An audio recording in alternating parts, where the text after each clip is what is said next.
उत्तर प्रदेश के एक army school में पढ़ने वाले समीर बताते हैं कि इनके स्कूल में हर साल अलग अलग स्टेट्स के काफी नए बच्चे एडमिशन लेते हैं।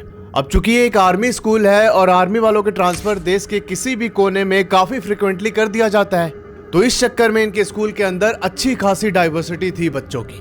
2024 की बात है जब समीर क्लास 10th में पहुंचे थे और इसी बीच इनके क्लास में एक असमीज लड़के का एडमिशन होता है। वो लड़का असम के एक काफी रिमोट एरिया उदालगुरी का रहने वाला था।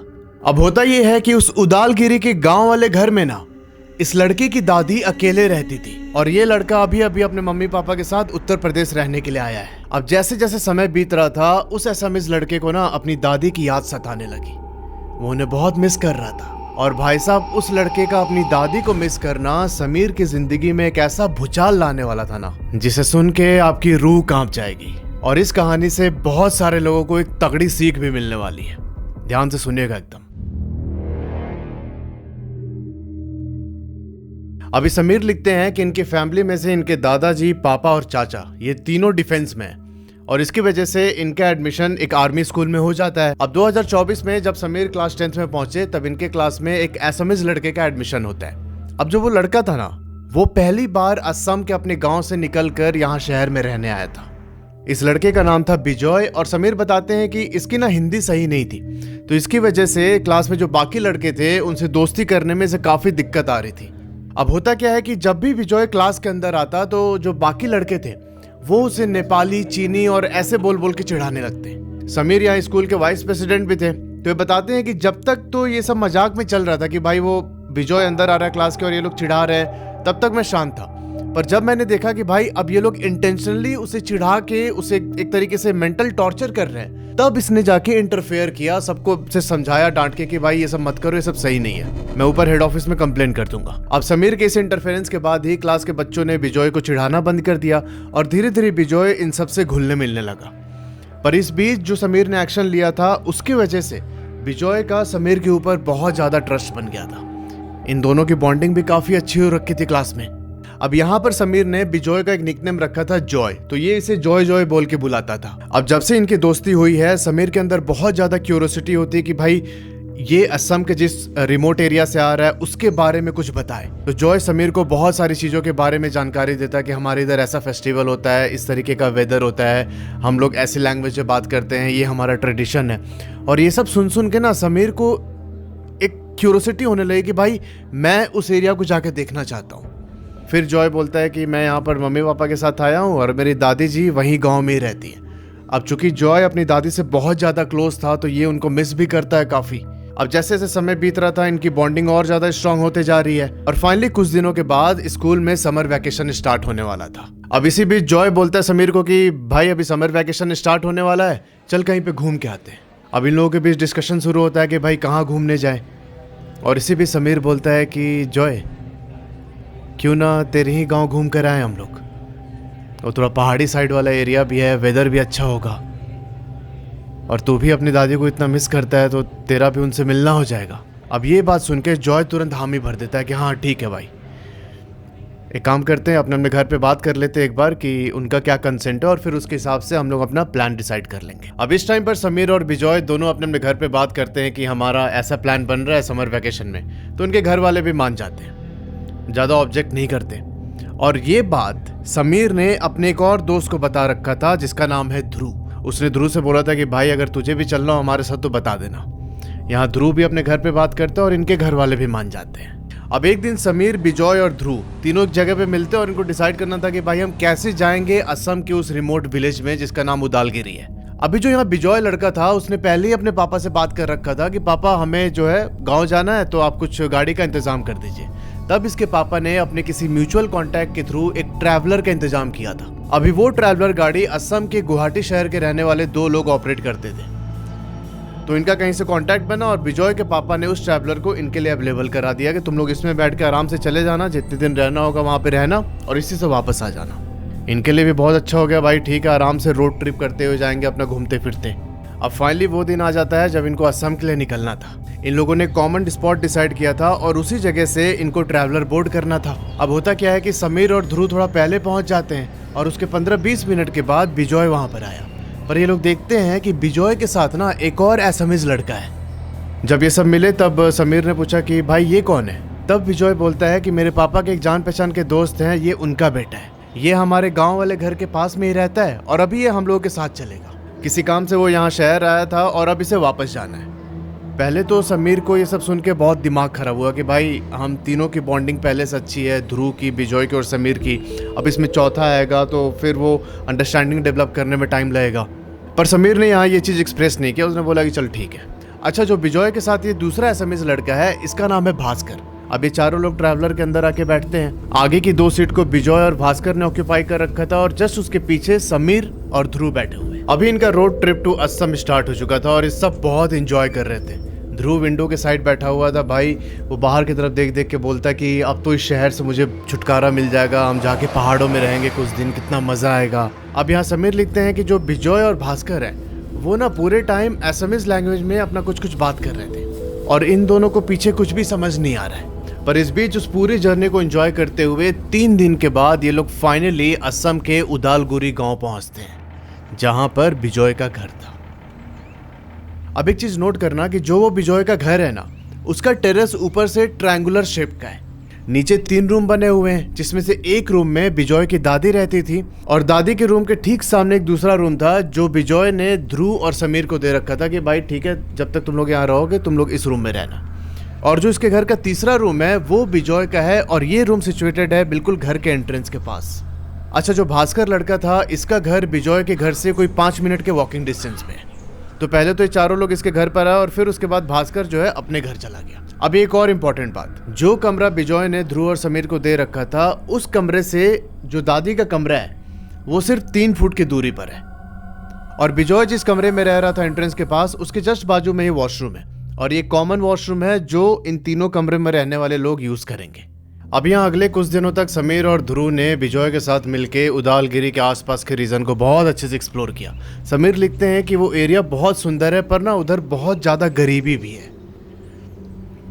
इसी बीच इन लोगों ने असम के एक पॉपुलर फेस्टिवल बिहू को भी एंजॉय किया। अब करीब 10-12 दिन वहां रहने के बाद विजय के पापा का फोन आता है कि अगले 4 दिन में जो वो ट्रैवलर इनको छोड़ने गई थी ना, वो वापस आएगी, तो तुम लोग अपना उसी हिसाब से प्लान कर लो कि उसी ट्रैवलर में बैठ के यहाँ पे आ जाओ। अब ये बात बताता है विजय समीर और ध्रुव को कि भाई 4 दिन के बाद हम लोग को वापस चलना है।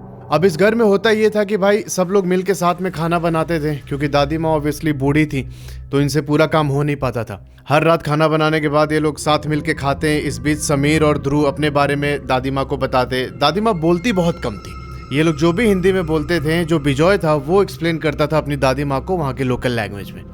कभी कभार भास्कर भी आके इनको ज्वाइन करता खाने पे और इनका पूरा उधर का स्टे बहुत रॉ और बहुत अमेजिंग रहा।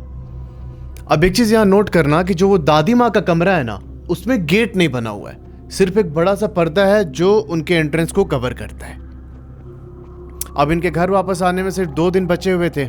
एक रात एज यूजुअल ये लोग रात को खाना वाना खा के अपने कमरे में सोने चले जाते हैं। अब उस रात सोते सोते अचानक से विजय की नींद खुलती है। भाई इसने देखा कि जो ध्रुव है ना, इसका दोस्त, ये बेड के ऊपर उठ के बैठा हुआ है और एक टक अपने रूम के दरवाजे की ओर देख रहा है। जब विजय ने टाइम देखा तो रात के 2 बज रहे थे। ये पूछता है ध्रुव से कि भाई क्या हो गया, उधर क्या देख रहा है। तब ध्रुव बोलता है कि भाई ध्यान से सुन, बाहर से ना कुछ आवाज आ रही है अजीब सी। ये सुनकर विजय ने बोला कि अच्छा ठीक है, चल देख के आते हैं। और ये दोनों अपने कमरे का गेट खोलकर वहीं पे खड़े हो गए कि भाई ये आवाज कैसी आ रही है। अभी मैंने बताया था कि इनके कमरे से दादी के कमरे की दूरी सिर्फ 3 फुट की थी।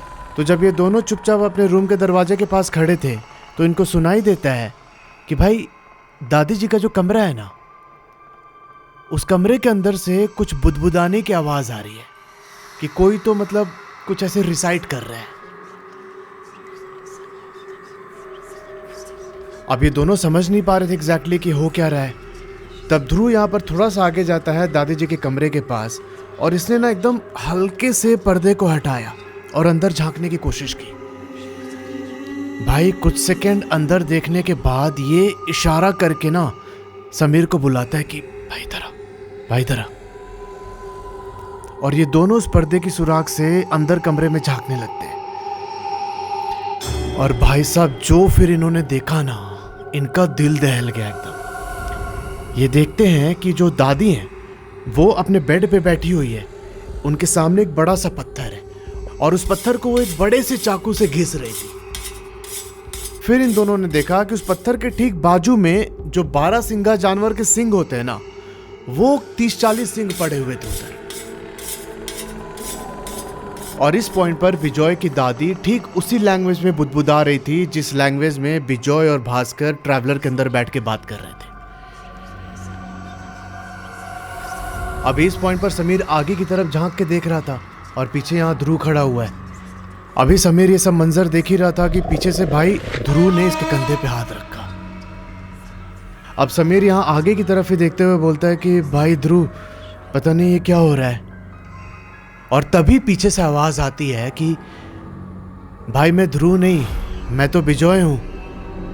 और समीर तुरंत पलटता है और ये देखता है कि भाई ध्रुव तो है ही नहीं आसपास, उसके जस्ट पीछे बिजॉय खड़ा था। अब यहाँ समीर ऑलरेडी बहुत ज्यादा पैनिक में है, एकदम हड़बड़ाते हुए बोलता है कि भाई ध्रुव कहाँ गया।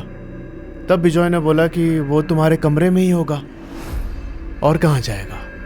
अब भाई जैसे ही समीर अपने कमरे में पहुंचा, ये देखता है कि जो ध्रुव लड़का है ना, वो बेहोश पड़ा अपने बेड पे और उसके बाजू में भास्कर बैठा हुआ है। यहाँ पे समीर पूछता है भास्कर से कि भाई ये ध्रुव को क्या हो गया। तब भास्कर एक बहुत कनिंग स्माइल देके बोलता है कि हम ना बलि देने से पहले उस इंसान को थोड़ा आराम करवाते हैं, जिसे बलि देते टाइम वो ज़्यादा तड़पे नहीं। ओ भाई ये सुन के जो समीर था उसकी हालत खराब एकदम। अब इससे पहले कि कुछ भी रिएक्ट करता, इसको अपने पीछे से जॉय की दादी की आवाज़ सुनाई देती है। और जब ये मुड़ के देखता है तो भाई पाता है कि जो जॉय की दादी जी थी, उनके हाथ में एक बड़ा सा चाकू है जिसको वो अभी पत्थर पे ऐसे घिस रही थी, और एक हाथ में उन्होंने 12 सिंगा का एक सिंग पकड़ा हुआ है। अब जैसी समीर ने दादी का वो रूप देखा, भाई ये डर के मारे बेहोश हो जाते हैं। अब समीर यहाँ आगे लिखते हैं कि उसके बाद मैंने सपने में कुछ देखा। मैंने देखा कि जो भास्कर लड़का है ना, ये ध्रुव को कंधे पर उठा के उसे घर से थोड़ी दूर पर लेके गया। इनके घर के बाहर एक छोटा सा क्लिफ जैसा एरिया था, उस पर इसने ध्रुव को लेटाया और फिर जो दादी थी, इसने ध्रुव के गले पे ना एक छोटा सा कट मारा चाकू से, और फिर जो उसके गले से ब्लड निकला, उस ब्लड को लेके इनके हाथ में जो सिंग था उसके ऊपर लगा दिया। इसके बाद वो सिंग लेके वापस अपने कमरे में चली जाती हैं और भास्कर यहाँ अपने घर की ओर बढ़ जाता है। अब जब अगली सुबह समीर की नींद खुली तो ये ध्रुव से पूछता है कि भाई क्या हो गया था कल रात को। तब ध्रुव बोलता है कि क्या हुआ था। यहाँ ध्रुव को कुछ याद ही नहीं कि रात को क्या हुआ है। तब समीर को लगा कि शायद मैंने कोई बहुत बुरा सपना देखा है और ये सब मेरा जो है गलतफहमी है। ध्रुव तो यहाँ पर ठीक ठाक एकदम सही सलामत मेरे पास लेटा हुआ है। अब इस चीज़ को इग्नोर करते हुए ये एक दिन और बिताता है उस जगह पे, और फाइनली इनके घर वापस आने का टाइम हो चुका था। अब यहाँ नोट करने वाली बात यह है कि वापस सिर्फ 3 लोग आ रहे हैं। भास्कर वहीं रुक गया था। समीर, बिजॉय और ध्रुव, ये तीनों ट्रैवलर में बैठ के वापस आने लगते हैं। अब होता यह है कि वापसी के टाइम अचानक से ना समीर की नजर ध्रुव के गले पे पड़ती है, और भाई इसने देखा कि सपने में जिस जगह पर दादी जी ने वो चाकू से कट लगाया था ना इसके गले पे, एग्जैक्टली उसी पॉइंट पर अभी ध्रुव के गले में कट लगा हुआ है। पर इस बात को भी समीर ने इग्नोर किया। ये लोग वापस घर पहुंचते हैं और कुछ महीने वहां पर रहने के बाद जो बिजॉय था उसके पापा का फिर से कहीं ट्रांसफर हो जाता है। और भाई साहब जब से बिजॉय उस स्कूल से गया, ध्रुव की तबीयत बहुत ज्यादा खराब रहने लगी। फिर एक दफा ऐसा फेज आता है कि ध्रुव 3-4 दिन तक स्कूल नहीं आता।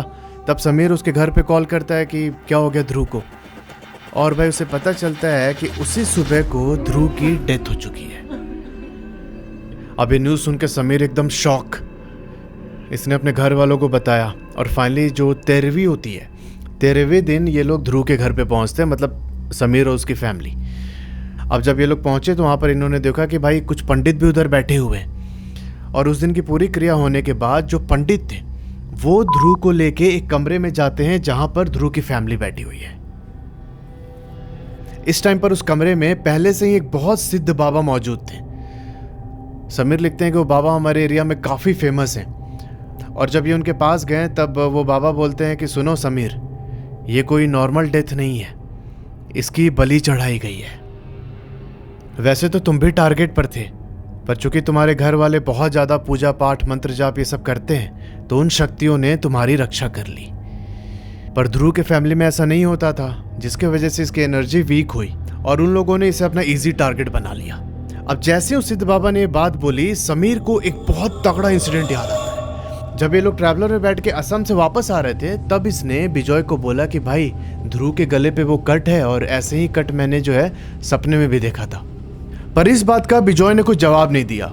उसने सिर्फ एक चीज से रिएक्ट किया कि ये अपना फिंगर लेके समीर के गले के आसपास ऐसे मल रहा था, रब कर रहा था। समीर ने पूछा कि भाई ये क्या कर रहा है? तब बिजॉय बोलता है कि 12 सिंघा की बलि देने से पहले ना हम उसके गले के इसी पार्ट को टारगेट करते हैं, पर तुम्हारे गले में तो ऐसा कुछ दिखाई नहीं दे रहा है। और ये समीर और बिजॉय के बीच की लास्ट कन्वर्सेशन थी।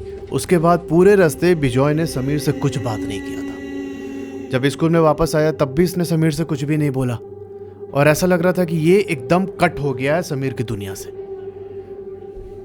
और जब उसके पापा का ट्रांसफर हुआ तब भाई इसने अपना पूरा नंबर वंबर सब कुछ चेंज कर लिया। इनका कुछ कांटेक्ट ही नहीं हो पाया बिजॉय के साथ। अब उस बाबा ने समीर को ये सब बताने के बाद उसे कमरे से बाहर भेज दिया और काफी देर तक ध्रुव के पेरेंट्स से बातचीत की। समीर लिखते हैं कि एग्जैक्टली क्या हुआ था, किस लिए ध्रुव को टारगेट बनाया गया, क्या पर्पस था, ये सब हम आज तक कुछ समझ नहीं पाए। पर मेरे दोस्त के डेथ के बाद मैं अभी तक ट्रॉमा में हूँ। इनफैक्ट 2 साल बीत चुके हैं, पर आज जब मैं आपको ये लिख के मैसेज भेज रहा हूँ तो मुझे अंदर से बहुत ज़्यादा, मतलब मैं इतना टेंस फील कर पा रहा हूँ। मतलब मेरी हालत इतनी ज़्यादा ख़राब है ये पूरा ईमेल लिखते हुए कि मैं बता नहीं सकता। यार सच में मैं भी बहुत ज़्यादा क्यूरियस हूँ। अगर कोई उस एरिया का है और आपको पता है कि भाई क्या हुआ ध्रुव के साथ, ये किस तरीके का ब्लैक मैजिक है, क्योंकि एक तो मैंने असम के बारे में सुना है कि वहाँ पे एक मयोंग या मनोंग करके कोई जगह है जहाँ पर ब्लैक मैजिक बहुत ज़्यादा प्रैक्टिस की जाती है। तो क्या ये उससे रिलेटेड था या फिर क्या था? अगर आप में से कोई वहाँ का ऑडियंस है, किसको इसके बारे में पता है, तो ज़रूर कमेंट सेक्शन में बताना यार, ताकि बाकी लोग भी थोड़ा सावधान हो सकें। तो यार ये थी आज की पूरी घटना। अगर आपके जानने पे ऐसे कोई इंसिडेंट हुआ है तो ज़रूर नीचे ईमेल आईडी पर भेजिए मुझे, और मिलते हैं आपसे अगले वीडियो में। तब तक के लिए अपना ध्यान रखो और हर हर महादेव।